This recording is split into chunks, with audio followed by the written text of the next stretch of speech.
Hi, everyone. I'm Linda Sheldon-Feld with the International Grief Institute, and this is Moments of Hope, a show featuring ordinary people who have turned pain into purpose and are doing extraordinary things with their life.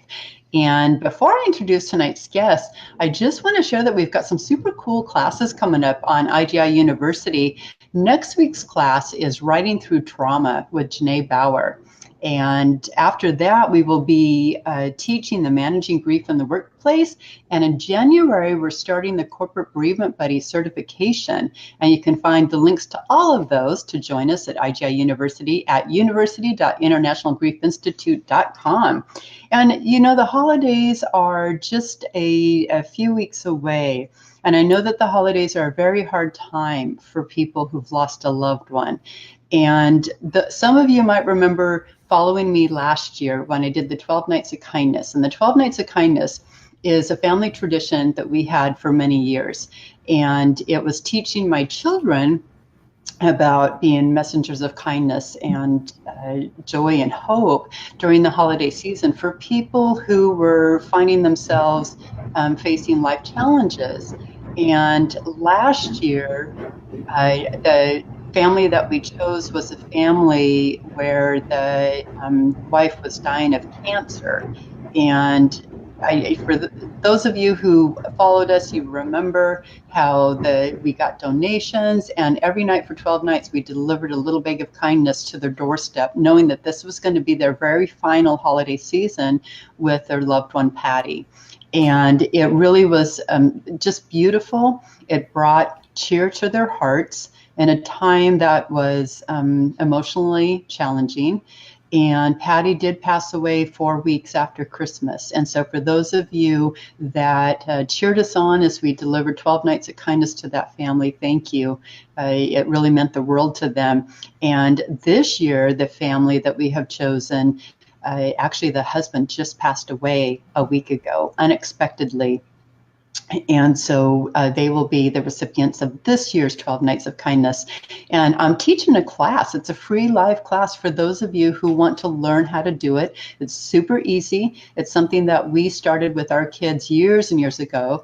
And after we lost Allie, we didn't do it for a few years. And then I started it back up with my grandson, teaching him how to be a giver of kindness. And so the class is on December 1st at IGI University. And I'll teach you everything that you need to know. It's free, it's fun, and you can learn how to adopt our family tradition as your own and deliver 12 Nights of Kindness to someone in need over the holidays. So now we get to tonight's guest, Shelby Forsythia. How are you, Shelby? I'm doing well. Thank you so much. Welcome to the show. Thank you. I'm excited to be a part of the International Grief Institute, affiliated. Yeah. Thanks for joining us. So, Shelby, you are a 20-something-year-old young lady, and when you were in college, you faced the challenge of a lifetime. Your dad had been in and out of the hospital, 2 major brain surgeries. Your mom's breast cancer suddenly resurfaced, and she passed away unexpectedly. And you found yourself struggling, as many of us do, with binge eating disorder. And I say many of us do because I also live with binge eating disorder. And in the aftermath of losing someone you love, it's something that you wonder, is it going to trigger regression in that? And so you found yourself battling your mind as you fought your binge eating disorder, and you felt like you had a total loss of your home, your safety, and your security in the aftermath. And you've referred to your college years as your 4 years of hell. Yeah. And so take us back to that time. First off, where were you in your college years when things started to go bam, bam, bam, bam? I think it was either in actually freshman year or the fall of my sophomore year. So it was very fast. And so the entirety of my college experience was kind of permeated or underscored by grief. And the first bit of bad news actually was that my dad had lost his job of 19 years. And that was kind of the first tiny domino. And it was small to us, but it represented a lot of change in our family because he'd been, the sole breadwinner for as long as I'd been alive, with the same company forever, worked up in the ranks, dealt with all the frustrations of working with the same coworkers for years and years, and then layoffs and layoffs and layoffs. He would make it through the rounds, and then all of a sudden did not. And so as soon as he lost his job, or a little bit after, there started to be this like fluctuation or things starting to bubble up of, we don't go on as many vacations as we used to, or we're not eating out as much as we used to. These Mm. are all considered luxuries, of course. These are first world problems. But it was sort of kind of the first domino that fell, where the structure, I had such an idyllic childhood, where the structure of what I grew up with, of piano lessons and treats and regular vacations and just like this typical suburban, you know 4-person household life, was starting to crumble very slowly from underneath me. But what you didn't know then, when he first lost his job, was what was going to be hitting you within a very short order. Like Absolutely no idea. like Absolutely no idea. And Yeah, so we were definitely blindsided. I got that call. I was actually volunteering with a women's center on campus, and I got that call like mid October. My sister and I, over the summer, had witnessed my dad have a seizure. We didn't know what to call it at the time because it wasn't grand mal, it wasn't shaking and falling on the floor. It was hallucinations. It was him seeing things in like glassware in our kitchen and believing people were there who had died. And we were like, what are you talking about? We're not seeing the same things as you. And he's like, don't you see it? Don't you see it? And my sister and I were like, okay, we're going to brush this off. And then I ran upstairs to her room right before we went to bed. And I was like, okay, we need to tell our mother about this. And so he had attributed it to stress. And then he had headaches that just kept getting worse and worse and worse. And finally, he went in for a scan. And I remember getting the call about the diagnosis. And it's like, it's not headaches, it's not tension, it's 2 brain aneurysms. And they were one on each side of his head. They were opposites. And so I witnessed him wrestle with the idea of maybe not getting surgery. And that very moment as a college kid, to recognize that, oh my God, my father's considering dying instead of even trying to save his life. And then when he did eventually go through with the surgeries after being put on a wait list and being told these could possibly kill you in the meantime, but we're going to put you on a wait list anyway, witnessing him be a different person in the aftermath. Because when I phrase it kind of colloquially, is when somebody goes digging around in your brain, something's bound to change. Mm-hmm. And so, I mean, things like memory would change. He wouldn't remember who I was, or he thought he could do a lot more things than he could, like drive, which was Yeah. dangerous, funny, and scary all at the same time in the aftermath. And he would sing random songs out of nowhere. And to go from a person a year and a half before who had been like the stable father, the breadwinner, the guy who showed up for all the recitals, etc., to, the guy who can't leave the recliner because he's recovering from surgery, and sometimes he's singing Madonna, and sometimes he doesn't know who we are, was a radical upheaval. And the entire time this was happening, when he got diagnosed and operated on, and when my mother got sick and died as well, I was in college. And so I was balancing anywhere from 13 to 18 hours worth of classes. I was dating, I was in clubs and organizations. I was working sometimes 1 to 3 jobs at a time. And so I was just maxed out in all possible facets, in all capacities. I was everywhere all the time, and there was no slowing down. Wow. So your brain bandwidth was tapped out. Oh, what a great word. I've never heard that phrase that way before, but I like that. My brain bandwidth was tapped out. I use something in my work called mind circling, where I usually use it for the aftermath of loss, when it's these recurring thoughts, I wish I said, I didn't do, different, better, more, things like that kind of go around in your head and they won't leave you alone. But I was suffering from mind circling before any tragedy had happened. I was experiencing upheaval, but nothing finite had hit. Yeah, that's absolutely the case. Yeah, your emotional battery is depleted. And so you were in college, and your dad lost his job, and then he has 2 brain surgeries. And you're right, they are invasive, and so they do damage the brain, even though they're designed to save the life. But the brain does have to go through some changes. And for our viewers, my husband had a severe stroke after we lost our daughter. He was only 46 years old. And the brain does really interesting things. Food that he loved before suddenly tasted like dirt. Hmm. And the same thing, he wasn't able to drive for a time and such. And so it's very interesting how the brain works, and it does rewire, and it takes time, but it really impacts your sense of self. And things are, it's like that rug is pulled out from underneath you. But then your mom dies. And Hmm. so at that point, what next? Did you finish college? Oh yeah, that was my parents' biggest wish throughout their lives and my growing up was you're going to get a college education and you're going to graduate. And so it seemed like although I did have options at the time, I didn't really see any other options. And so my mother died at the beginning of the last semester I took of college. So it was the beginning of the end of my senior year. And so I took those final 5, 6 months of courses. I wrote a thesis. I was working 3 jobs. A lot of things, just a lot of things were happening in that semester. And the whole time it was this just in my brain all the time. And and it's interesting that you brought up binge eating disorder as well. I know I wrote that on my website in my profile. And what happened after my mom died is I kind of went to the far opposite extreme where I just stopped eating at all. And it's interesting because I leaned on food while my after my dad lost his job, while my mom was sick, during all of these stressful periods in my life, and then when the ultimate stress happened, I just ceased eating. And not really on purpose, not really consciously, but I would just get into bed and be like, oh my God, I haven't eaten anything today. And I just kept losing weight and losing weight and losing weight.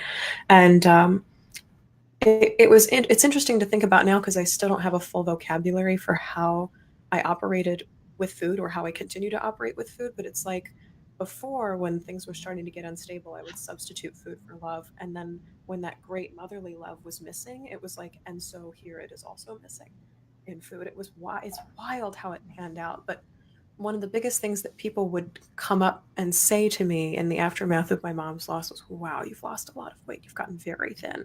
And some people, what's tricky and what I want a lot of people to hear about grief is, a lot of people hear that as praise, like you must be doing so well for yourself. You're so thin.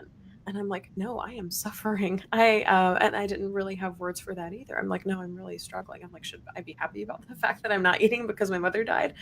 I'm But on the something that a grief lot of people diet. say. I'm on the yes. Oh my gosh! And what another a great phrase to say is I'm on the grief diet, and and yeah, and It's it's very funny because common, everything to me especially tasted with like that gravel. unexpected. I mean, I know your mom faced breast cancer. She had gone through Hmm. treatment, and then she was deemed clear of cancer. Hmm. And so then all of a sudden, out of nowhere, it comes back, and bam, she's gone. Yeah. And so, that's pretty quick, and it's very common in those kinds of losses to not have an appetite at all. And so that's losing weight and such. It's the grief diet. It's our emotions are so raw. But then what happens as you look for comfort? For me. I'm a binge eater as well. It's very uncomfortable to talk about. It's scary, actually, downright terrifying. But I believe that if I ask other people to share their all and invite viewers into their world, then I have to do the same of myself. And so I find that when we talk about things like this, other people go, oh, me too. Me too. I'm not alone. And so, some people take to alcohol, some people take to food, and it is common in the aftermath of loss to go to those things. And so that's why I wanted to bring it up. Um, and so, thank you for sharing that with us. And I'm sorry that you had the grief diet after losing your mom. But I appreciate your honesty on your website about living with binge eating disorder. And it's something to talk about in the aftermath of grief. There's many facets of grief. It's not Yeah. just loss of a loved one. It impacts every area of our life. And if we don't talk about these impacts, then the next generation are going to inherit the same myths and misunderstandings about grief. So, Right. Yeah, so you're I put both absolutely of right. them here. Yeah. So you were in a dark place for how long? Oh, it's hard to put timelines on it, as I'm sure that you know. But I would say probably that first year or even year and a half. And I know it was that long because I remember getting very, very sick, bringing the body back into it again. It really had nothing to do with food. It had more to do with stress, like the driving, Yeah. pummeling, all consuming stress of the final semester and my mother dying. And, you know, I had had a long term girlfriend when my mother died, and we broke up shortly after. And that was a stressor of its own. And then I moved to Chicago immediately after that. And so there was this whole like 6 month period where everything was like, oh, you think this was crumbling? Why don't we just throw it all up in the air and see what happens? And and I got very, very, very, very scared. And I got very, very, very, very stressed. And then I got very, very, very, very sick. And so I was alone in this new city and feeling like garbage and just could not. I would go to work and then I'd come home and sleep until I had to go to work the next morning. Or Wow. I would eat sometimes, and it wasn't even an issue of binging, but I would eat and then I would pass out. I would faint into bed and then again sleep until I had to work the next morning. I was just exhausted. And I eventually got diagnosed with chronic fatigue syndrome, which is Okay. when your adrenals work so hard that they burn out. It's also called adrenal fatigue, adrenal burnout, for those of you who don't know. And it was an imbalance in hormones, estrogen and testosterone, but also cortisol, which is the stress hormone. And so if you're stressed long enough, eventually it'll break. And that affects, you know, food and things you're allergic to and the health of your skin and how much energy you have. And when the sun comes up, do you also get up? And just like energy levels throughout the day. And I had none of it. It was sapped. And what's interesting is that in terms of the energy work that I do, I'm also certified in Reiki. Your adrenals are kind of in your midsection here. Hmm. They hang out here. And this is also where your solar plexus is. And the solar plexus is kind of where home base is for you. And in losing my mother, I also lost home base. And so the fact that this sickness was aligned with what I felt I lost, the safety, the security of standing on my own 2 feet, and I am in control, I have the power, breaking totally makes sense to Yeah. me now. So probably within that first year, year and a half, because that's the other thing too, is there's a whole period of my life I have glimpses of my life was, whereas now I can pretty well remember day to day. Back then, I was like, there are whole chunks of months of my life that I cannot recall. And that's grief brain coming in 100%. Yeah. Well, what happens when your uh, amygdala is Mm-hmm. flooded with the cortisol and the stress hormone? It actually anesthetizes other parts of your brain, and that's why we get that tunnel vision, the auditory exclusion, and why our memory comes back like a strobe light instead of a story. And many people know, because they've heard me say it before, but I don't remember much from the first 2.5 years after losing our daughter, and that's why. It is the brain's way of trying to cope. It secretes that fight or flight, hormones. But the Mm-hmm. problem is with it is that that fight or flight is designed for just a quick burst of energy, right? And in Yeah. grief, It's those sustained. hormones, it's for a long time, which is very Mm-hmm. hard on your immunity. And that's why your immune system gets very compromised, and then the illnesses start and such, because our whole body has been taxed. And it's hard. It's very, very hard. I remember being ill after losing Allie, and I just crying, because just feeling ill and grief and everything all rolled into one. And so I can't imagine what that was like for you, wanting your mom, because your mom's your care. Moms are designed to be caretakers, especially when a child is sick. And so my heart goes out to you for that. And moving to a Yeah. city, and also I think you graduating without your mom there, how bittersweet. Oh, it sucked. It was on Mother's Day too. It was just like a double punch in the gut. Is It that was right? horrible. Oh And my. and it was amazing because a bunch of my grandmother and my step grandmother came in, and then a bunch of relatives from my mom's side came in, and for as many people that were there, her energy was still missing. And the only reason that they were there was because she was gone. And they would have, gotten the postcard in the mail or something else after Right. that. But the reason they all flew in was your mother cannot be here. And in one hand, it's this beautiful show of this is how much we love you, as we're going to be here, not in her place, but as representatives of your mother. Yeah. And then the other, screw you. I wish you weren't here. I really Yeah. just want her to be alive. Yeah. So And bitter. which is hard to hold both of these. Before my mother died, I had her and go the F away, frankly. And it's so tricky with grief because there's such a I call it the divine dichotomy in my work. Is grief brings you this searing joy of being alive, but at the same time, this totally devastating, just like a pit in your stomach, like this rock you carry around all the time of heart. Grief forces you to exist with both of these all the time, or put one down. And so you're just walking around with two things in your hands all. And I had never had to do that, partially because I was only 21.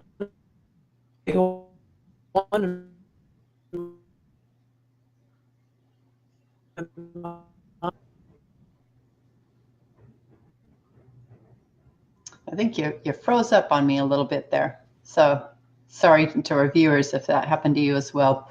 Can you hear me okay, Shelby? No, I think she's frozen. Shelby, if you can hear me, go ahead and refresh your browser. See if you can come back in.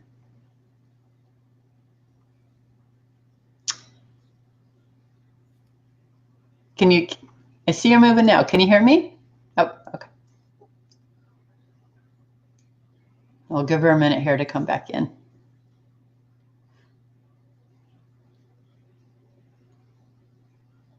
Gotta love technology.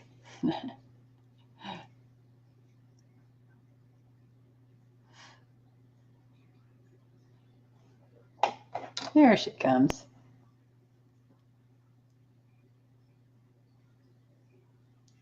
There you are. Ta-da! Hello. You gotta love technology, right? So tell me, through all that darkness, when did you first Yes. experience a flicker of hope? Mm. Flickers of hope came from weird places. Mm, The first one that I glimpsed and kind of latched onto happened with a weird set of circumstances. It was one of those synchronicitous, if you weren't at the time doing this thing, you would have never landed on it, which I think is a lot of how a lot of our life happens. But I was working for a marketing agency that had a shared bookshelf, and you could check out books that you wanted to read. And something I used to love to do as a kid was read. And I was finally kind of getting back that capacity to look at things for a long time. In grief, sometimes you look at things and you're like, I don't remember what words are. I can't function with this. yeah, yeah. And so this was probably about a year after my mom died, I think. And I checked out this book by Gretchen Rubin called The Happiness Project. And there were all these suggestions for doing things to make your life happier, healthier, and more productive. And she divided her year into 12 months and did a different theme for each month, which is one way you can do it. But I was laughing at myself because I'm reading The Happiness Project and my world just fell apart. And I'm like, I could stand to be a little bit happier. And one of her tips was, in order to find things that make you happy, find things that you liked to do as a kid. And I latched onto this idea really quickly of, oh, I love to go to the library. That was something my mom and I would do together over the summer on summer vacation. Once a week, we'd go to the library, and she made us this little nook in our living room just for my sister and I that had pillows and a little reading basket in there. And instead of watching a ton of TV over the summer, which we could do, we watched a little TV and read a lot. And I was like, I can't believe I've lived in Chicago for 6 months now. I never even thought to get a library card. It's free. Like, it doesn't make any sense not to. And so I had this light bulb moment go off in my head where I'm like, I haven't started reading books that I want to read again, because college makes you read all kinds of books you don't want to read. Right. And so the thing that I was the most fascinated with, besides how to be happier, was how do I get out of this? I'm like there at the Chicago Public Library and finding these stacks of books that I could just absorb on other people's stories and other people's methods and other people's, not necessarily like stages, but their frameworks, or how they kind of put grief as this huge abstract thing into something that they could hold or examine or look at or question more. Because at the onset of my grief, I was like, this is this big scary thing I've never had to deal with before. And I felt myself literally shrinking away from it. I was terrified of it. And to read about it and how other people experienced it, even if I didn't agree with what they were saying, I was like, oh, I think the opposite of that. So now I have words for what's coming through. The thing that's coming to me now, and I'm getting chills saying it, is that the stories of others helped me feel more brave in the face of my own grief. Like I actually had the strength and the capability to look at it when I did not feel I had that before. Well, stories have a way of, helping us feel not so alone. And when we read their stories, even if they share perspectives that we don't agree with, or that's not our viewpoint, they still give us that glimmer of hope that if they survived, maybe we can too. And I think that that is the power of sharing stories. And that's partly why we do this show. When we, share different stories, it helps enriches the world of viewers who haven't lost a loved one, and it gives those who have a feeling of belonging. Of, oh my gosh, I'm not the only one who has been through this. And if Mm-hmm. they've been through it and they can survive, then maybe I can too. And there's a lot of power in that. And it's very comforting. With sharing stories, whether it be on camera, you do a podcast coming back. We've got the Grief Diary series, and it's all about harnessing the power of storytelling. And it's a beautiful thing. So, when did you feel like you surrendered to your grief? Oh, this is a story I love to tell. My mother's an intuitive medium. She's the very first I had ever met in person, which is nice that like one. um, and growing up, my mom always referred to what my aunt practiced jokingly as like voodoo or like witchcraft, or like don't really want to get into that because my mother was very very Christian, reading tarot cards or as I was talking about doing like the solar plexus center earlier. So that's Mhm. stuff I got into after she died. But um, for about 6 after I moved, first year that my mother died, my aunt and I would have these like dates, not really on purpose, but we would, find times to connect and talk half hour, an hour, and she would read me and we'd share and talk about my mom. But for a lot of it, she did a lot of uncovering old stories in my past lives or things that I was even telling myself in this life, like ways I was putting pressure, that stress on myself where I didn't need to, especially when I got my diagnosis and all these other things. And one day, and she would give me more books to read, which was amazing. So I'd be at the library all the time reading books that she told me to read. Um, and one day she did this exercise with me that called in the energy of God. This is kind of foreign to me because I've God for a lot of different reasons. My mother had died, and like psychology sessions where you're sitting in a chair and you're talking as yourself, and then you have to go sit across from where you just were and talk as if you're responding to the person you're talking to. Um, and so you play both sides of a conversation and you figure out what you would in this way or in that way. I brought in the, and I want you to conversation with God, but I also want is responding to you. And so I was like, okay, this is really weird, but in terms of grief, I'm like, we'll just try it on and see what happens because nothing is too crazy at this point. Yeah, that's right. And I started ranting and just like raving, and I was so mad at God and how could you do this to me, and like give him the finger and like how could it just great. I was full of joy. Finally, when I was done, it probably took me to heal out. Uh, my aunt was like, "Okay, now you play the voice of God. What would you say?" Oh, And, and God, I don't know what that.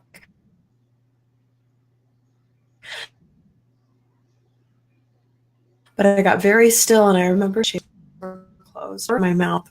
It's funny because it's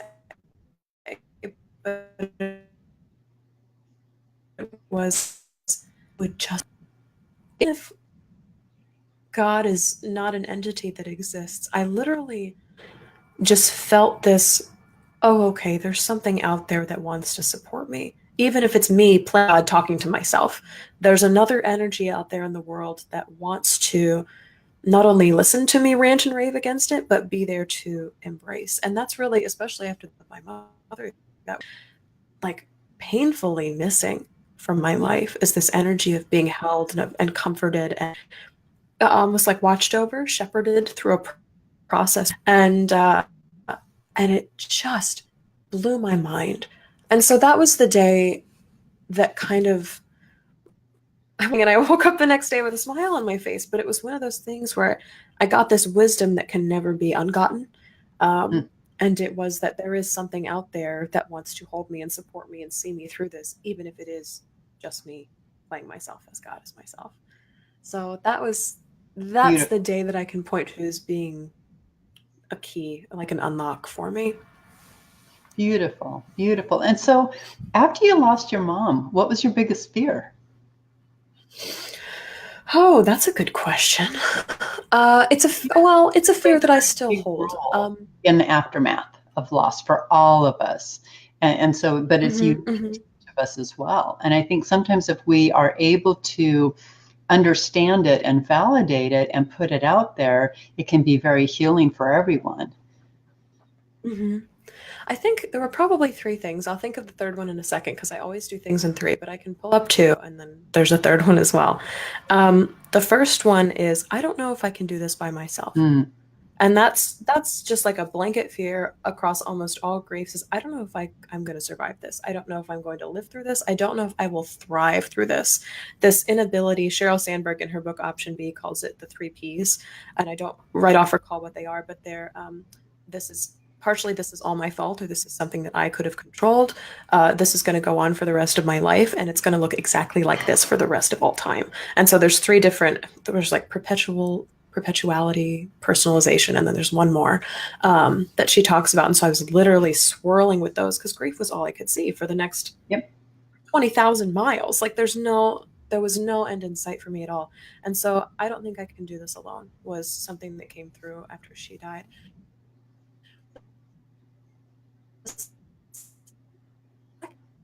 One was really loved for who I am because a piece of my grief story that I don't often tell is that I came out of the closet to my family as bisexual in college in 2010. My mom died in 2013, and she died in the middle of a fight. Essentially, not literally, we weren't fighting, and then she took her last breath. But she never accepted my sexuality, and never accepted me for who I was before she died. And so I lived with this pain in my family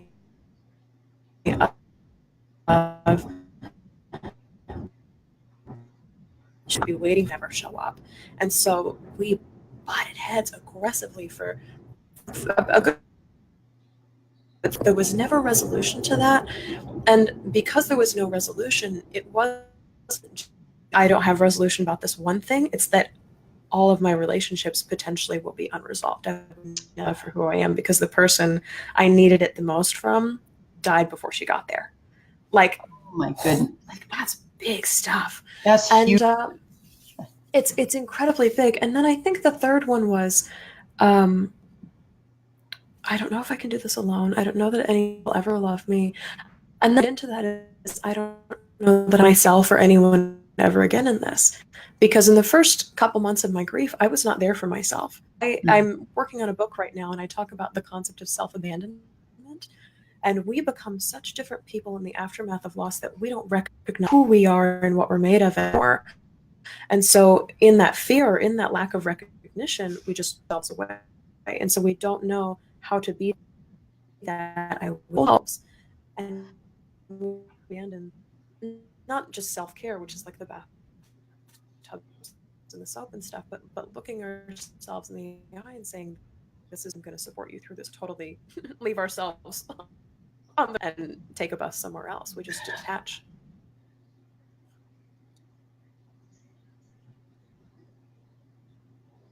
Okay, you're frozen for me again, so sorry. I had to catch up on her. Technology is not my friend tonight, so Okay. It's Can two you hear me kindred okay? energies in between. Yeah, I certainly can. And so, fear is a very big facet of grief. And especially in those early months of the aftermath, one of the biggest fears is, I don't know if I can survive this. And Hmm. this is so much larger than I thought. And that's part of the disconnect between people who have not lost a loved one and those who have, is we can't possibly understand the depth of loss because it really changes our sense of self. We're Hmm. shattered into bajillion pieces, and then we have to rebuild our sense of self, and we become different people in the aftermath. But that's something that cannot be taught, even in college. And so you have to truly go through it in order to understand it. And that's why there's that disconnect of from people who have not experienced loss to those who have. And so the fear is, I don't know if I can survive this, because we aren't given tools. We aren't taught in kindergarten how to do grief. We're taught Hmm. how to go to the bathroom, how to wash our hands, before we eat lunch, and how to put your lunch tray away, and things like that. But as we go through school, we're not taught about grief and how to do grief, and so that fear is predominant for many. Of, I don't know if I'm going to survive this. So, but you are living proof that not only can you survive, but you can thrive. You have gone on to become an intuitive grief guide. How cool is that? I mean, That's that's just, so cool. yeah, it's not like Something when I you're never five. would have expected, but it's Well, here. it's not like when you're 5 years old, you say, gosh, when I grow up, I want to become an intuitive grief guide, you know? Hmm. And so you have turned your pain into purpose. So tell us, what is an intuitive grief guide? I love answering this question because a lot of people have it. Um, I wanted to be all the things that I needed in the aftermath of loss, and so I've kind of curated all these tools to help me do so. So I'll start with the easiest bit of it, which is Grief Guide, and this is literally someone that just ushers you through this process, supports you, holds you, sees you doing the work that you're doing, loves you as you're doing it, and is proud of you for doing it. Period. If you are in bed, but you're alive today, great. I see you. I am so proud of you and I love you. If you are out of bed ushering your kids to school, I see you. I am proud of you. I love you. And so there's this guiding, companioning energy to it. And in guide, there is also some instruction given. So people are like, how do I XYZ? And part of it, especially on the podcast, is debunking old myths about Mm, grief. Like, I need to be strong in front of my family, or I have to find a room away from everybody else in order to cry. Or if I lose a dog, I can just get another dog and replace it when relationships aren't the same. So a bit of it is about unteaching and then reteaching. And so that's a bit of the guide too, as in it's a guide of how to grieve. But again, with all grief, you take what works and discard the rest. And then the intuitive piece is more just where the fun comes in and where the spirituality comes in with grief, because especially when I'm in interviews and things like that, and I know I'll be airing our interview on my podcast very soon. um, it's about asking the right questions, or really looking at somebody and being able to see, this is the state of your heart right now. This is what you're struggling with. So you may be saying this, but I sense this is something here. Or even doing Reiki with some of my clients, I'm like, you're carrying a lot of stuff in here. Or even lower, like to root chakras or things like that. I'm like, okay, when did you lose home? Where was home lost for you? I've done Reiki on people before, and I said, I don't want to open any crazy wounds for you, but have you ever been sexually assaulted? Because there was so much trauma in the second chakra. And I was like, this is really interesting. And then beyond that, sometimes it's just been seeing colors or symbols, or going into visuals that don't mean anything to me, but I'll write them down anyway and show them to clients. I'm like, does this mean something to you? And they're like, oh my God, yes. That was, my uncle. Or green apples mean, XYZ in the Jewish community. And I had no idea, but I'm like, here I am. I'm just the channel for the message. And part of it too is there's something, I used the word divine earlier to talk about the divine dichotomy, but um, I believe in a lot in grief is that the universe shows us how dark it can be to also show us how light it can be. And part of my job as an intuitive grief guide is to be there with you in the darkness and remind you that light is coming, that light mm, already exists, And it's not like you have to, open your eyes and see it and blah, blah. I'm like, you can sit in the dark for as long as you want. God knows I did. I sat down there by myself and I wailed and wailed and wailed. And then finally, I met myself as God and said, I wish you would just let me hold you. And there was this tiny little pinprick, just like above and to the left of somewhere, of like, okay, I think I could kind of get out of this if I see myself in it. And so what I wanted to be is somebody who sees other people in it and also gives them tools, but can also ask those questions or be kind of in that heart space with them too, because it's not all about logic and how-to books. Part of it too is just being able to sit next to somebody and share an energetic connection or share in a conversation that goes deeper than the words that are being spoken. I think of it as holding that sacred space for them, Mm-hmm. because grief is not something that other people can heal. And, there's no magic pill. It's not like it's an infection that you can take antibiotics or what have you. And there's no words that can fix it. If there were, Mm-hmm. we would have said them long ago. Yeah. And so, holding that If there were, sacred there'd be a space bumper for sticker for someone, it. what's that? I said if there were, there'd be a bumper sticker for Oh it. yeah, bumper sticker, and it'd be on my coffee mug and everywhere. Mm-hmm. But holding the sacred space for someone is the best gift you can give someone who is mourning the loss of someone they loved. And holding that sacred space is doing just what you were talking about. You're with them in the darkness, and you're not trying to fix them, but being there and just listening and allowing them to ramble, repeat, rant, rave, and encouraging them to take the next breath, baby steps. It's such an honorable role that you are playing for many. So Yeah. thank you for doing what you're doing. I think it's really, really cool and really, really needed. And also, I think why it's very important is that sometimes when we lose a loved one, it opens old wounds. And so grief from years gone by come to the surface. And so we find that we are then examining and re-examining things from years ago that we thought were laid to rest.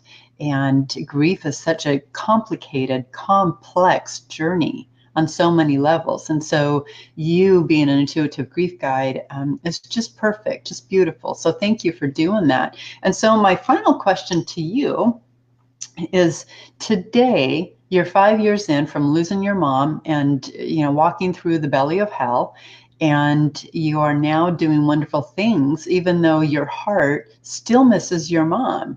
The heart can hold joy the same time as sorrow, and you will always miss your mom, but you're doing some wonderful things. And so my final question to you is, what is your definition of hope today? Oh, that's interesting. I guess my definition of hope right now is it goes beyond the pinprick. I see like it's almost blinding, uh, like a white light for me, but it's not far away. People so often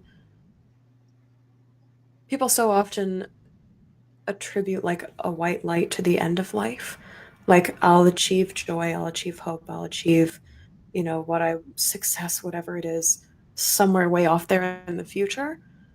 And hope right now for me, I'm getting chills again as I say this, is literally knowing that the possibility of like blinding, searing joy is sitting next to me.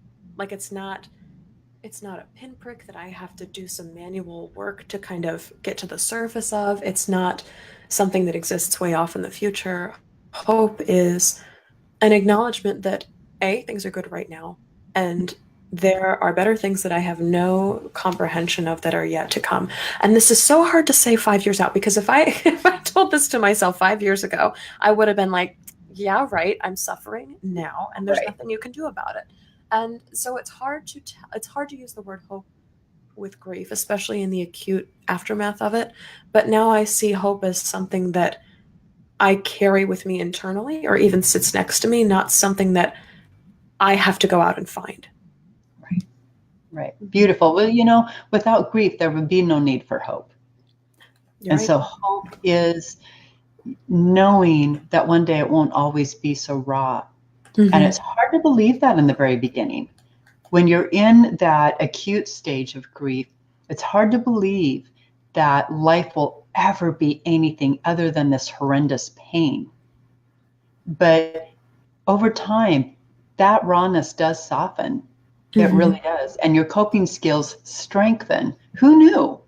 If you would have told me that when we lost Allie, I wouldn't have believed you. Yet that pinprick is looking at others who are on the same journey but farther down, who are doing good things with their life, such as you. So you become hope for others. So thank you. So how can our viewers find you? I tell people the central hub for everything Shelby Forsythia is shelbyforsythia.com. That is home to the podcast. You can sign up to get email updates. The first email I ever send people when they sign up is my 5 favorite books for grieving, because I'm still always reading books about grief. And then a link to the podcast where you can join us. I have a private Facebook group as well, and you can find all of that on the website by signing up for email. And then all my social media. I'm on Instagram, Facebook. I think that's it, because I kind of operate in the visual spheres. So Instagram and Facebook are the biggies. But you've got all those links on your website, shelbyforsythia.com, right? Yes, that's correct. www.shelbyforsythia.com. I'll make it easy for them. So, well, thank you so much. Yes, exactly. I'm like, just go to that one place. It's all there.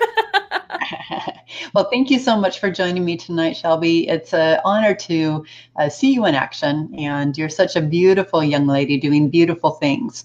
And I really appreciate you joining me tonight. And best of luck to you in all that you do. And I will see you on the bereavement cruise. You and I are both presenting next March 2019. For our viewers, Shelby and I will be on the Journeys of Hope cruise out of Cape Canaveral, 7 nights at sea on a 5-star cruise ship, Oasis of the Sea, Royal Caribbean. And Shelby and I are 2 of over 20 presenters who are bringing our own personal brand of help, healing, and hope to people in need. So join us if you've never been on a cruise before. Like me, I'm a virgin cruise goer, so I'm super excited to be there. It'll be fantastic. Memories for life. And you'll learn that the heart can hold joy same time as sorrow. And it's going to be just a beautiful time. So for information on that, you can go to my website, lindafell.com. And I believe it's on your website as well, Shelby? It is. It's on the homepage, so you can't miss it. So there you be. So join us. All right. Well, thank you so much for joining us. And next week, our guest on Moments of Hope is Franklin Cook. He is a big name in the bereavement world and doing some wonderful things in the overdose world as well. So join us at the same time, same place, right here on Facebook, Grief Institute, and to join me with my guest, Franklin Cook. So everyone, you have a wonderful night. And Shelby, thank you so much for joining me. Thank you, Linda. You have a good night. Bye-bye.